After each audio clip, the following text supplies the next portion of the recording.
Allez, je vous propose qu'on reprenne. Important, la CIM a voulu faire témoigner ses clients. Et là, on a du prestige. Là, on a deux beaux clients, entre guillemets. Je ne vais quand même pas présenter l'OL à Lyon, ça ne se fait pas, ce serait offensant. Donc, un prestigieux client avec une approche intéressante aussi, puisque l'OL a décidé d'opter pour un espace vie et des vestiaires avec Cugnot. Christophe qui est là, Christophe Cugnot va en parler avec le représentant, avec le DGA de l'OL. S'il veut bien nous rejoindre sur scène, ce serait très bien. Et puis, deuxième chantier prestigieux, un petit peu dramatique au départ, celui de Notre-Dame, où là aussi, on a une très belle grue à Tours, d'ailleurs. C'est celle du président du Perriot, président de DLR, une des plus grandes grues à Tours d'Europe, du monde. Et puis, Philippe Beato, qui est administrateur avec Christophe Cugnot de la CIM, qui fait venir témoigner. Viens, Philippe, alors, à chaque fois, je suis désolé, avec le représentant de l'EPRNDP. Je n'ai jamais réussi, je suis désolé. Bienvenue. Merci d'accepter ces témoignages. On va commencer avec l'OL et avec Christophe Cugnot. Merci, messieurs. Bien, mesdames et messieurs, bonjour. Bienvenue dans cette deuxième étape de la convention ACIM 2023. Donc on va essayer de rattraper, on a une petite demi-heure de retard, on va essayer de rattraper gentiment cette petite demi-heure. Et quoi de mieux qu'après effectivement une pause récréative, plutôt que de faire une petite digestion, de parler sport. Et c'est pour ça qu'on a invité ici Patrick Iliou, qui est directeur général adjoint de l'Olympique Lyonnais, le sportif de l'étape, grand club s'il en est, l'Olympique Lyonnais, avec qui effectivement Cugnot a fait quelques réalisations depuis 2000. La construction du stade, c'était en 2014-2015. Et puis ensuite sur d'autres bâtiments. Et donc Patrick, vous êtes directeur depuis 2006, je crois. Tout à fait, je suis arrivé donc à l'Olympique Lyonnais en 2006, après avoir fait une carrière dans la finance. J'étais commissaire aux comptes chez KPMG, puis directeur financier chez Carrefour, directeur des achats chez Carrefour, et j'ai terminé directeur de la branche supermarché du groupe Carrefour. Et puis, je crois beaucoup aux rencontres, comme quand j'ai eu Christophe au téléphone, et j'ai rencontré Jean-Michel Aulas, qui m'a dit j'ai un petit projet, on veut construire un nouveau stade. Et donc, je suis arrivé en 2006 et on a construit ce projet. En quelques mots, c'est plus qu'un stade, ce qu'on a appelé OL Valley. C'est un projet, le stade de 450 millions d'euros qu'on a construit du côté de Dessines. Et puis, on a fait en fait un lieu de vie tout autour. Donc, on a commencé en 2014 avec le groupe Vinci Construction. Et l'intérêt pour nous, c'est comme on a fait en fait un club 100% financé par le privé, on a pu décider avec qui on voulait travailler, avec quelle entreprise. Et une des entreprises qu'on avait, on va dire, mis en avant, c'est pas par rapport aux autres concurrents du même secteur, mais c'était Cugnot. Et donc on a travaillé notamment avec Cugnot pour la base vie de l'époque du stade. Et autour de ce stade, après, on a construit à peu près 50 000 mètres carrés de bâtiments, donc pour à peu près 250 millions d'euros. Et puis aujourd'hui, on est en train de terminer notre OL Valley en construisant une arena. Donc on fait en fait comme le Palais Bercy, on remet 150 millions d'euros dans un projet pour faire une arena digne des Lyonnais où on aura à peu près 90 concerts par an, 15 matchs de l'Asvel. Donc voilà, c'est un peu le projet. Et donc dans ce cadre-là, souvent, je travaille avec Cugnot et d'autres, parce que quand vous êtes dans le monde du foot, souvent les coachs changent, donc les demandes changent. Et quand vous avez la chance de travailler avec du modulaire, c'est plus simple. Voilà un peu le contexte. Ok, alors effectivement, cette collaboration a commencé, comme tu l'as précisé, avec la construction du stade, les bases vie chantiers, effectivement, des bases vie vestiaires, sanitaires, réfectoires pour les bureaux de maîtrise d'œuvre, du maître d'ouvrage. Donc le stade a été inauguré début 2016. Voilà, le 9 janvier 2016, par une victoire contre 3. Au moins, cette fois-ci, c'est un peu plus dur cette année, donc j'aime bien parler des victoires, même passées. Voilà. Donc le stade qui a fait les beaux jours de l'OL, oui, même si aujourd'hui c'est un peu plus difficile, mais où effectivement l'Olympique Lyonnais a porté haut les couleurs régionales au niveau du championnat français et européen.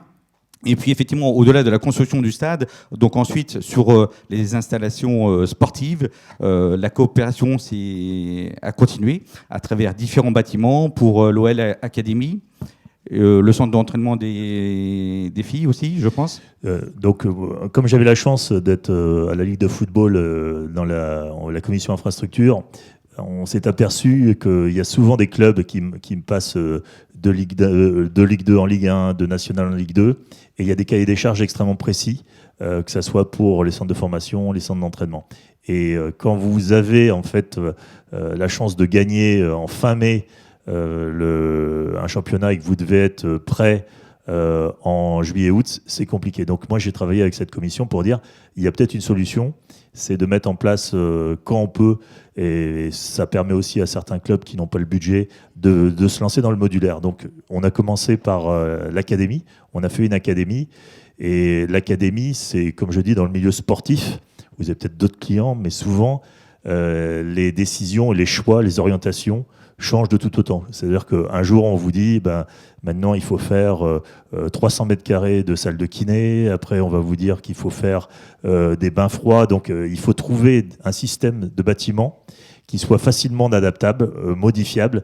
Et c'est pour ça qu'on a travaillé avec Cugnot déjà sur ce bâtiment. Donc, on a fait à peu près 6000 mètres carrés de bâtiments modulaires qui permet en fait d'accueillir nos 600 jeunes de l'académie. On a 34 équipes, on en a de plus en plus, et c'est pour ça que j'ai besoin d'extension encore, parce que maintenant on double tous les groupes féminins, les groupes masculins par des groupes féminins. Donc aujourd'hui on a autant d'équipes féminines que d'équipes masculines, donc forcément il faut des vestiaires en plus, il faut des douches en plus, il faut des restaurants en plus. Et pour nous, c'est beaucoup plus simple de passer par le modulaire. Et puis, sur notre centre d'entraînement, c'était pareil. On a la chance d'avoir une équipe féminine extrêmement brillante. On est champion d'Europe en titre, champion du monde en titre. Demain, elles vont jouer à Chelsea, ça va être un peu plus compliqué. Et nos féminines aussi, elles ont voulu qu'on leur mette à disposition les mêmes choses que les garçons. Donc, avoir une balnéothérapie, avoir des salles de soins, des salles vidéo. Et donc, au fur et à mesure, comme ça se professionnalise de plus en plus, il y a quelque temps, on avait au niveau du staff de l'entreprise de l'équipe féminine à peu près 5 personnes. Maintenant, ils sont 25. Je parle bien du staff. Et après, vous avez 25 personnes, 25 joueuses. Et donc, à chaque fois, il faut s'adapter. Et cette solution d'extension, donc on passe notre temps à se voir pour faire des extensions successives, c'était quelque chose pour moi qui était pertinent. Voilà. Donc effectivement des bâtiments de qualité qui s'adaptent pour la balnéo, les vestiaires, l'hébergement, la restauration. C'est tout ça qui est mis en œuvre au sein de l'OL Academy. Donc voilà, des solutions constructives qui répondent au monde du sportif. On a fait également dernièrement pour les Girondins de Bordeaux. Là, on a un projet pour la rentrée qui se fait pour le Grenoble Foot également, qui se fait un bâtiment. Donc, toutes ces installations, l'avantage étant qu'effectivement, vous êtes très demandeur, il faut être très réactif. Et c'est ça qui fait que la modularité, la facilité d'extension des bâtiments est importante pour vous. Entre le moment où l'édition est prise, et on sait que là, aujourd'hui, effectivement, les délais sont un petit peu rallongés, mais il faut être toujours réactif. Donc, le procédé constructif hors site, c'est vraiment un type de bâtiment qui correspond à tous ces usages, et je pense que vous en êtes pleinement satisfait. Pleinement satisfait, et puis comme à chaque fois, vous offrez 2 options, soit achat, soit location avec option d'achat, pour des clubs qui se passeraient de national en Ligue 2 et puis qui redescendraient tout de suite. Ça leur permet éventuellement, en passant par le système de location, à un moment de revendre, entre guillemets, ou de recéder leur installation. Et c'est quelque chose de déterminant aujourd'hui, cette modularité, parce qu'il y a beaucoup de clubs autrement qui s'endettent. Et quand aujourd'hui, vous passez de Ligue 2 en National, voire de Ligue 1 en Ligue 2, si vous n'êtes pas souple au niveau de vos infrastructures, si vous n'avez pas la capacité à être hyper réactif, et puis quand ça va mal de pouvoir céder un certain nombre d'actifs, c'est compliqué. Et je pense que la partie, on va dire, hors sol, j'ai vu, c'est ça, hors site, c'est quelque chose de très important, quoi. Donc, et le procédé constructif et l'agilité effectivement du montage du projet financier, donc l'investissement, voire la location avec les formules de rachat. Donc c'est quelque chose qui intéresse énormément l'Olympique Lyonnais. Merci beaucoup, Patrick, de ton témoignage. Je vous en prie. Et je pense qu'on va peut-être laisser la parole, effectivement, à Philippe pour la suite. Merci. Mon nom est Philippe Beato, je suis le dirigeant de Loca Cuisine. Comme son nom l'indique, mon métier est de louer des cuisines professionnelles sur des durées courtes ou moins courtes. Et aujourd'hui, j'ai la chance de présenter quelques entreprises de la filière dans le cadre d'un site qu'on connaît tous. On ne va pas vous dire où c'est la cathédrale Notre-Dame et sa réfection. Donc Sébastien Faure, qui est avec moi, qui va se présenter, a bien voulu être avec nous. C'est le directeur des opérations. Sébastien, ça consiste en quoi être directeur des opérations de l'ERND? Non, merde, je me suis trompé. Voilà. Raté, c'est dommage. Rebâtir Notre-Dame, si on veut faire plus simple, le PRNDB. Donc bonjour à tous, Sébastien Faure. Effectivement, je suis directeur des opérations au sein de l'établissement public en charge de la reconstruction de Notre-Dame. Je viens de Paris, mais je suis un grand supporter lyonnais. Donc voilà. Et donc j'ai la chance de travailler sous les ordres du général d'armée Jean-Louis Georgelin, à qui on a confié... Oui, c'est une chance, tout à fait, c'est une chance, un honneur même, à qui on a confié la responsabilité donc, de mener cette opération de reconstruction pour permettre la réouverture de la cathédrale à la fin de l'année 2024. Voilà, donc je remercie Philippe qui a bien voulu m'inviter. Je vous remercie à tous aussi de m'avoir fait une petite place parce que c'est pas forcément naturel de se dire qu'on va être invité quand on travaille sur la restauration de Notre-Dame à un colloque de la CIM. Mais en fait, on va voir que si, il y a quand même pas mal de bonnes raisons pour être invité à un colloque de la CIM. Et c'est une chance parce que rappelez quand même que ce ne sont pas des partenaires tout à fait comme les autres. L'Oxam, Sodexo et Loca Cuisine sont des mécènes, donc ça rajoute on parle aussi. Pas d'argent en fait. Voilà, ça rajoute aussi à leur investissement.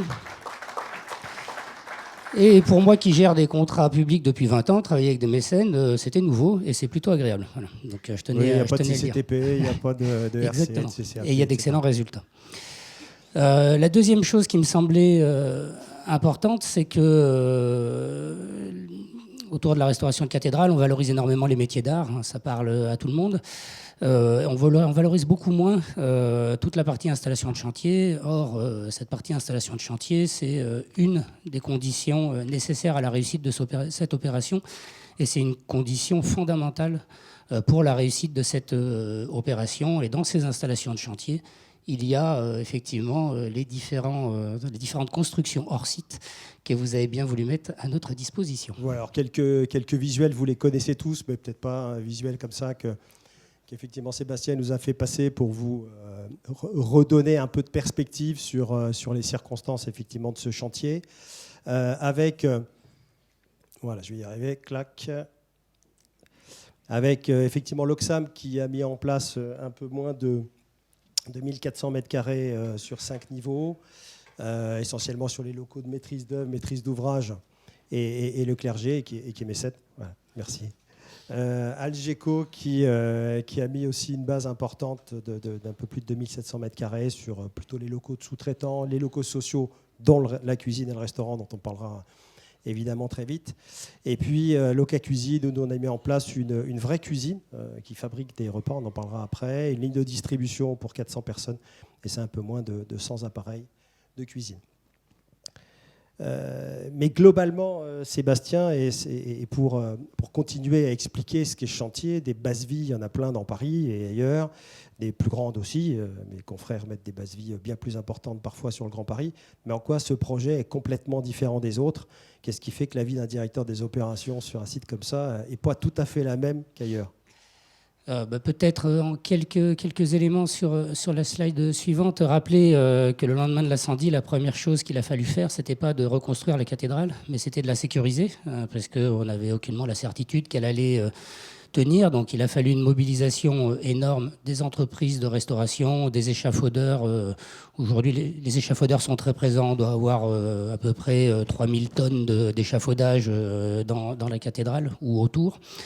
Et donc cette opération de sécurisation qui a d'abord permis d'assurer la stabilité de la cathédrale, ça a été une première phase qui s'est achevée à l'été dernier, qui a coûté à peu près 150 millions d'euros en budget. Je ne parle pas de montant de travaux. et puis qui a déjà dû être pensé, y compris au niveau des installations de chantier, pour ce qui allait se passer plus tard. Et donc là, aujourd'hui, on est dans la seconde phase de cette opération, principale phase de cette opération, qui doit nous emmener jusqu'à la réouverture fin 2024. Donc c'est un budget d'environ 550 millions d'euros. Puis après, je l'ai mis pour donner une petite transition. On réfléchit aujourd'hui à une troisième phase, parce que cette restauration aujourd'hui, c'est traiter les conséquences de l'incendie, mais la cathédrale n'était pas en parfait état avant l'incendie. Et donc, comme on a a priori la chance d'avoir bien géré les dons qui nous ont été adressés à ce stade, en tout cas, on considère qu'il nous restera un budget significatif qui nous permettra de poursuivre une fois la cathédrale réouverte. Donc, au-delà des éléments de budget, parce qu'on dit très grande opération, je crois que le stade de Lyon était aussi une très grande opération. Une des spécificités de cette affaire, c'est qu'on est quand même sur l'île de la Cité, donc on n'a pas une place démesurée. Pour gérer un projet de 550 millions sur 3 ans de travaux, c'est une réflexion du quotidien. On a une centaine d'entreprises en contrat direct. On a été amené par obligation, mais aussi par intérêt, à considérer que les entreprises de restauration devaient se focaliser sur les travaux de restauration, le cœur de leur métier. Et donc on a fait le choix, ce qui n'est pas habituel pour un maître d'ouvrage public, de prendre les contrats d'installation de chantier directement en gestion. Donc ça aussi, dans mon nouveau poste, j'ai la chance de gérer directement, enfin mon équipe en tout cas, les contrats d'installation de chantier. Et ça permet de toucher à des sujets auxquels un maître d'ouvrage habituel n'est pas confronté, puisque c'est en général soit l'entreprise générale, quand on est en entreprise générale, soit l'entreprise de gros œuvres qui gère ces éléments-là. On sait, nous on sait. On sait que c'est souvent comme ça.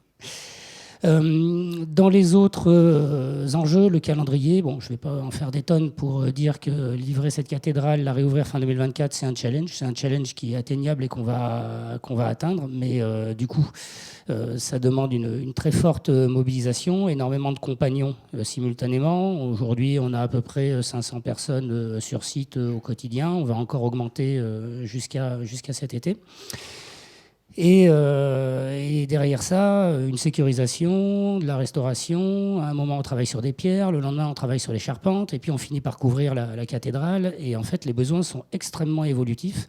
Et donc, cette installation de chantier, elle doit pouvoir évoluer. Donc, c'est pour ça qu'on a évidemment eu besoin de vous, qu'à mon avis, vous étiez les seuls à répondre aux besoins qui étaient le nôtre, à savoir de pouvoir avoir une base vie rapidement et de pouvoir la faire changer rapidement. Voilà.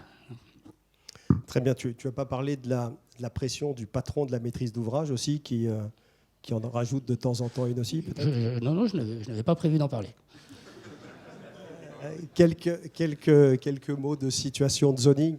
Dans la salle, il y a plein de gens qui savent lire effectivement et comprendre ce que sont ce type de plans. Donc les bases vies sont positionnées plutôt sur la partie la plus à droite. Alors je pense que ça doit être l'est de l'île de la Cité, donc en proximité très très forte du site. Pour être intervenu sur ce site, c'est une base vie comme une autre, mais chaque centimètre carré est effectivement soit une relique, soit un monument historique. C'est pas le seul site où c'est comme ça, mais là il y a une pression tout à fait singulière et particulière. Quelques visuels, parce que c'est des grutages, on en fait tous les jours avec nos sociétés, mais là c'est une planche de l'Oxam, et M. Samir Madjan qui est ici, voilà, pourra vous en parler puisqu'il a largement participé à cette coordination. Voilà, des visuels qui sont plutôt sympas avec les opérations de mise en œuvre des bases vies qui l'étaient tout à fait sympas et spectaculaires. Voilà, donc merci c'est l'Oxam qui nous a envoyé effectivement ces planches de ces 5 niveaux avec un rooftop qui est le plus beau rooftop de Paris, je crois, avec une de superbe, place to be, exactement, avec une superbe vue sur le chevet de la cathédrale. Ouais. Et on remercie l'Oxam de nous l'avoir mis à disposition parce que ça nous permet de limiter les visites à l'intérieur de la cathédrale qui viennent ralentir le chantier. Donc on est très heureux de pouvoir emmener nos mécènes sur la plateforme et de leur montrer l'avancement du chantier sans aller trop frictionner l'activité des compagnons. Voilà, donc des visuels qui sont plutôt sympas. Je ne m'y attarde pas plus que ça, mais c'est vrai que c'est intéressant. Alors, sur ce chantier, je vais y arriver.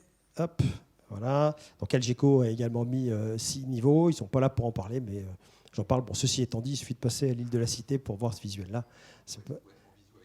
c'est pas très original de ce point de vue-là. Ce qu'il est un peu plus, et ça c'est la particularité de ce chantier. On a beaucoup parlé parce que la vedette de ce colloque, c'est quand même la base vie. Moi, je crois que ce matin, on en a beaucoup entendu parler.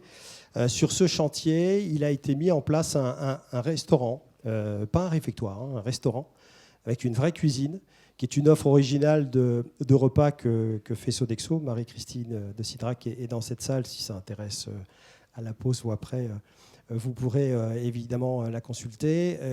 Donc Sodexo a mis en place effectivement une vraie restauration pour 400 personnes. On la détaillera après, mais c'est au maître d'ouvrage que je m'adresse. Au-delà de ce cas un peu unique et du côté plutôt satisfaisant de la soupe est bonne de façon générale, mais quels avantages, quelles caractéristiques ça a amené à l'efficience du chantier au-delà de cette formule qu'on va détailler après.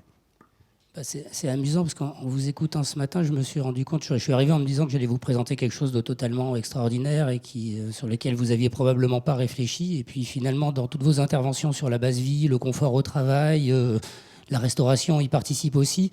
Et cette expérimentation, quelque part, cette innovation, je pense qu'elle a de beaux jours devant elle au vu des échanges qui sont les vôtres. Donc pour nous, c'est effectivement quelque chose d'exceptionnel, déjà parce qu'on mange très bien. On ne mange pas juste bien, on mange très bien. Et donc ça participe forcément au bien-être des compagnons. Ça a un autre intérêt. On disait tout à l'heure en rigolant, en général, les cols blancs mangent au restaurant et les cols bleus mangent dans un réfectoire. Là, les cols blancs et les cols bleus peuvent manger ensemble au restaurant. Donc c'est quand même sur la symbolique, quelque chose qui est intéressant. Et au-delà de la symbolique, c'est aussi un partage de la transversalité qui est géré, qui peut aussi s'envisager entre entreprises, parce que quand on a 90 contrats d'entreprise, de pouvoir avoir des partages d'expérience, même du quotidien, savoir qui va utiliser la grue l'après-midi ou autre, même si ça, normalement, on est censé l'avoir planifié en amont. Donc il y a une forme d'émulation aussi à travers cette proposition. Puis après, on a des intérêts plus égoïstes. Ça n'avait pas forcément été pensé au début, mais la restauration se fait dans le cadre d'un protocole plomb. Il n'est pas évident de rentrer au sein de la cathédrale. Et donc, ça amène les compagnons à devoir occuper des douches. Ils ont des vestiaires chauffants. Je précise, on en a parlé ce matin. Voilà. Donc, on a aussi des casiers chauffants pour qu'ils aient les vêtements secs. Et donc, grâce à la restauration, on a mis en place des services, ce qui nous permet de cadrer les entrées et les sorties au sein de la cathédrale. Donc, il y a aussi des intérêts un peu plus opérationnels. Mais derrière ça, quand même, l'élément essentiel, c'est que des compagnons qui sont extrêmement satisfaits, alors ils sont tous globalement emmenés par une mission quand ils travaillent sur la cathédrale, mais le volet, le repas du midi est quand même un lieu d'échange extrêmement utile, y compris pour notre opération. Donc un mot parce que c'est assez original, on ne le fait pas partout. Donc sur Notre-Dame, il y a une vraie cuisine où l'équipe de Sodexo fabrique des repas avec des produits frais, avec de la viande fraîche, avec du poisson, avec des fruits. Et c'est un vrai restaurant avec 4 composants. Alors, je ne vais pas rentrer dans le détail pour vendre de la soupe, ce n'est pas le sujet, mais je vous garantis que c'est plutôt sympa. Un taux d'occupation des sols qui est très très faible et une installation dans une base vie classique. Je vous garantis que les modules au départ sont exactement... Ils sont exceptionnels évidemment, mais c'est exactement les mêmes qu'il y a dans plein d'autres bases vie, et où on sait désormais plugger une installation de cuisine, des process de cuisine avec un back-office, et ça, je pense que ça va être important à comprendre, d'à peine 160 mètres carrés pour produire l'ensemble. Il y a tout un détail qui pourra être donné, si vous le souhaitez, par Sodexo, mais c'est au-delà du cas de Notre-Dame, c'est une expérimentation qui est en train de se déployer et qui pourra être... également mis à l'épreuve d'autres chantiers, d'autres bases vie. Pour terminer, je ne sais pas si c'est pour terminer, mais puisque Sébastien, tu es avec nous aujourd'hui et que au-delà du chantier de Notre-Dame, c'est 20 ou 25 ans de maîtrise d'ouvrage, là, la filière, une bonne partie de la filière est réunie. Quel conseil, quel service, quel produit tu souhaiterais voir dans... les bâtiments modulaires, dans le modulaire en général, 2D, 3D à l'avenir. Déjà, dire encore une fois qu'en vous écoutant ce matin, vous avez cité à peu près tout ce qui peut intéresser un client avec la construction hors site. Pour le maître d'ouvrage, indépendamment d'ailleurs, je dirais, de la question économique qui, moi, j'ai eu la chance en tant que maître d'ouvrage public d'avoir toujours les budgets pour faire mes opérations et donc on n'allait pas chasser les euros, même si j'ai bien entendu que c'était le nerf de la guerre. Mais indépendamment de ce sujet-là, indépendamment de l'efficacité en délai, qui a été un élément essentiel sur la cathédrale, il y a la question du cycle de vie que vous avez abordé, qui est quand même un point fort extraordinaire. Pour le maître d'ouvrage, il y a la question de la sécurité sur le chantier. Je suis convaincu, comme vous l'avez dit ce matin, qu'on est plus en sécurité dans une entreprise, en industriel, que quand on est sur le toit d'un bâtiment. Et donc, c'est quelque chose qui intéresse les maîtres d'ouvrage et intéresse les maîtres d'ouvrage publics en particulier. On a des fois des livraisons compliquées, des problématiques de levée de réserve. Faut avouer que l'approche industrielle a quand même quelques atouts de ce point de vue-là. Donc ça, évidemment, je suis convaincu, et vous l'avez dit ce matin, qu'il faut poursuivre sur cette voie. Ensuite, peut-être plus dans les interrogations, on voit qu'on a quand même de plus en plus intérêt à réhabiliter. Je veux dire, quand on commence par détruire un bâtiment pour en reconstruire un autre, il y a déjà un petit échec au début. Donc comment vous adapter à cet enjeu-là, comment répondre à cet enjeu-là, c'est sans doute pas la partie la plus facile, même si ce matin j'ai entendu qu'il y avait au moins des possibilités pour la surévaluation des bâtiments. Donc ça, c'est une première idée. Un point de difficulté quand même, on dit souvent que dans le bâtiment, pour la différencier de l'industrie, chaque bâtiment est un prototype. Et donc tout à l'heure, il a été question de volume, avoir le volume pour pouvoir réussir à développer un modèle. En commande publique, on a sans doute la faiblesse d'avoir une phase de conception qui est très séparée de la phase de réalisation. Et on voit que quand on a des concepteurs qui sont soucieux du principe de la modularité, ils l'intègrent dès l'amont et puis ça se passe bien. Et puis quand c'est moins le cas, ça doit être, je pense, beaucoup plus compliqué pour vous de répondre avec des solutions plus standards à ce qui relève de prototypes. Donc il y a sans doute des liens qui doivent se poursuivre avec toute la partie, avec l'ensemble des architectes, pour voir comment intégrer dans les conceptions de ces bâtiments qui doivent rester des prototypes. Hein. C'est quand même, on parle d'architecture, donc on n'a pas envie tous de vivre dans les mêmes zones, donc dans les mêmes bâtiments, de voir comment ils peuvent intégrer les éléments vous permettant d'offrir tous les services que vous avez très bien détaillés ce matin. Voilà, et après sur la base vie, là encore je redis ce que j'ai dit tout à l'heure, avec l'exemple qu'on a sur Notre-Dame, j'ai été très positivement surpris de vos échanges sur la qualité de vie au sein de la base vie. Je peux dire que sur le volet réputationnel de l'entreprise ou sur les signaux, quand un maître d'ouvrage arrive sur un chantier et que la base vie est propre et organisée de qualité, ça renvoie quelque chose quand même. Hein. Et quand tel n'est pas le cas, il n'est pas rare qu'on ait quelques mésaventures par la suite dans l'exécution du chantier. Donc là-dessus, vous avez tout dit. Je ne vais pas vous parler d'innovation, je vais juste vous dire qu'il faut poursuivre dans cette voie. Très bien. Merci beaucoup Sébastien. Merci Sébastien, merci Patrick, merci de votre intervention. Bravo. Voilà des exemples de réalisation. Merci pour vos témoignages et on va passer la parole effectivement pour la conférence suivante.